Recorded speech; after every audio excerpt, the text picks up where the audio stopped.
happen is you'll become part of the population that has to have help through the 501c3s, through the various nonprofits, and through the governments. There's a lot of people on Medicare, and their housing is being paid for through Medicare. So it's a big burden on the economy to not have a diverse set of places where people can live. So are you suggesting that this whole thing the whole accessory dwelling needs to be rezoned for Florida in entirety, right? So it turns out that accessory dwelling units are part of some zoning ordinances.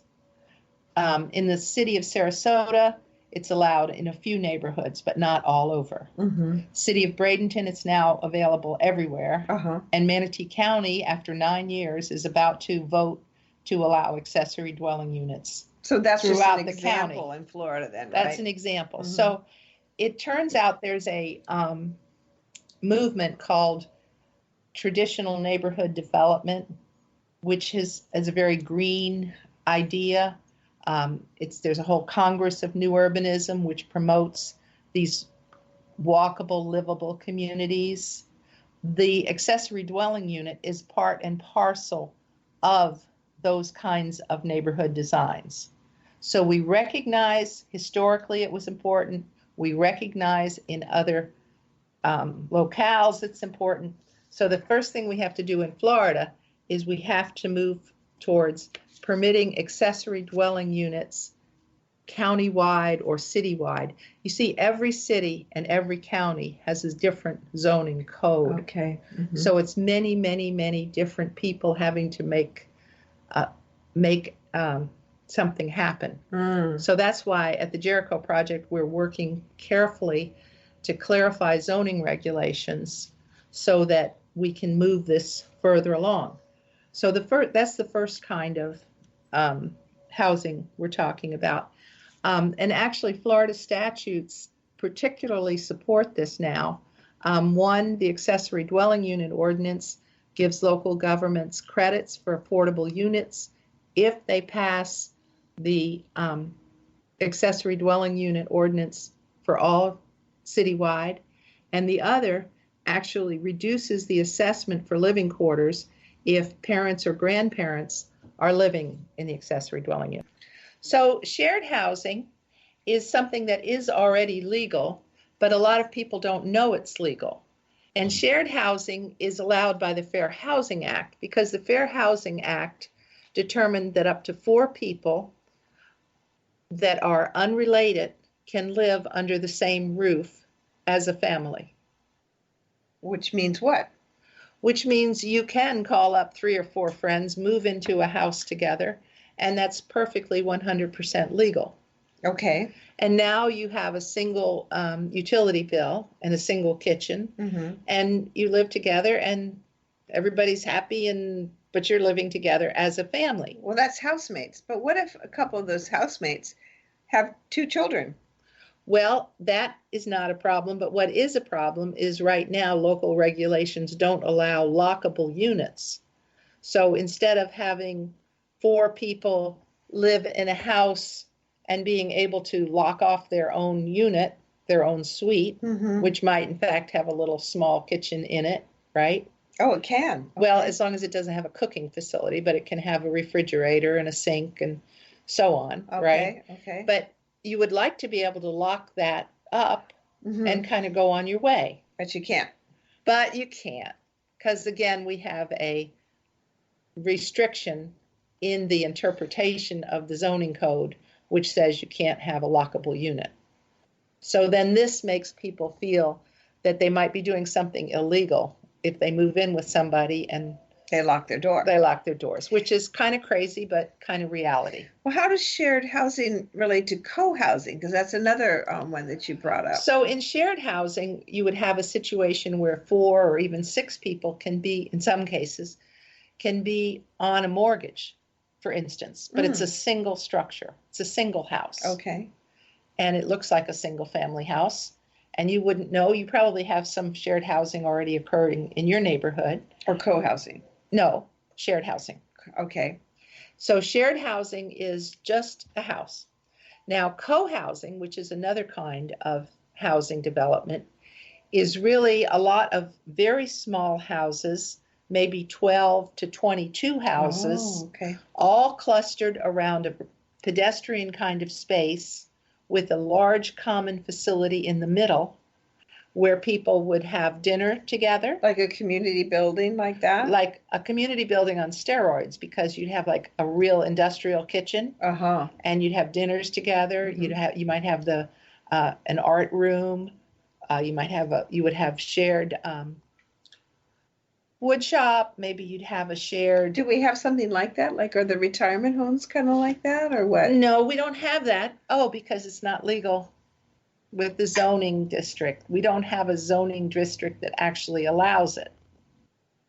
So what Florida needs to do, and our area in particular, is look at what they do in Boulder, Colorado, what they do in Washington State, what they do in Oregon, and we need to model this and create a new zoning district that will promote this type of housing, which again becomes very affordable.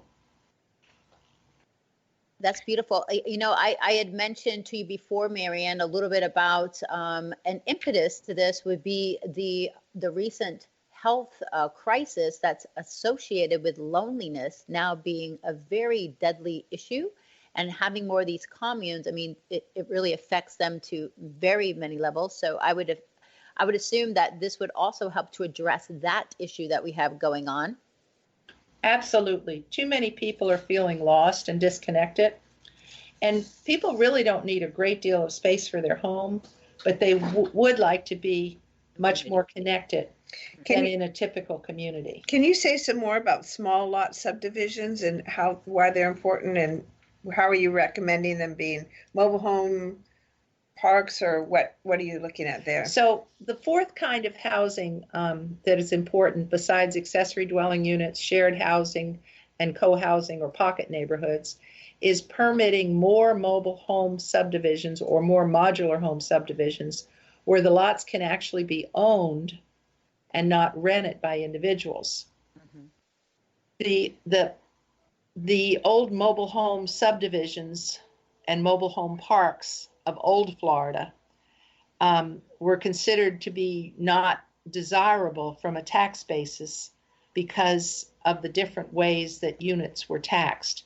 So there's a difference between a mobile home park and a mobile home subdivision, and the real difference is in a mobile home park, you pay rent on your lot, right? And in a mobile home subdivision, you actually own your lot, which means you control how much money is going out the door.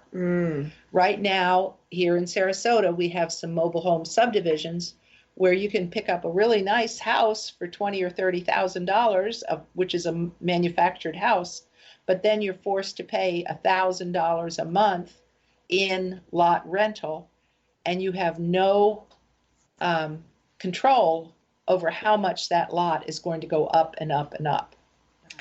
So the mobile home subdivisions are no longer attainable or affordable housing. I see. So, and because the local governments got their feelings that we don't need any more of these, they forgot that mobile home subdivisions are actually very positive, and actually modular home or just small lot subdivisions are very positive, where your whole lot size is much smaller, and then you can put in place again a reasonable size space, maybe 640 square feet, which would be you could put two container houses together, for instance, which is a steel and glass structure, for 640 square feet, and put that on a subdivision lot and actually own it.